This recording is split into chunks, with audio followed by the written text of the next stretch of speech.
The head valve controls the flow of air into the cylinder. When the trigger is pulled, it creates an imbalance in pressure between the cylinder and the air reservoir. This imbalance allows the head valve to open, which fires the piston. Over time, the seals on the head valve can harden and crack. The valve body itself can also crack. When this happens, you'll usually have air leaking from the gun's exhaust. The head valve kit includes the head valve body, the sleeve seal, and the O-ring. Replacing the head valve kit is a repair that you can do yourself, and I'm going to show you how. Hi, I'm Mark Socha.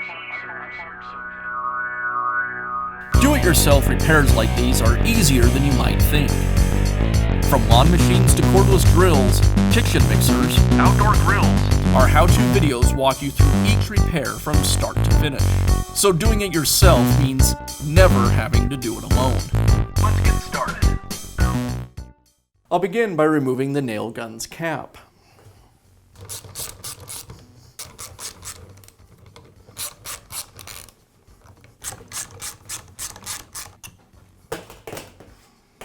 With the cap removed, now I can remove the head valve. I'll tap it against the table to knock it free. With the head valve removed, I can install the new head valve. I'll need to transfer this smaller O-ring from the old valve over to the new. And now reinstall the head valve.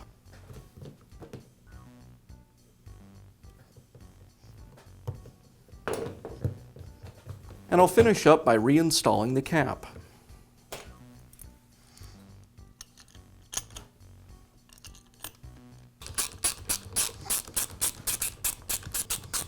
And that's all it takes to install a new head valve kit in your nail gun. Be sure to check back often for new videos and expert advice. If you found this video helpful, give us a thumbs up.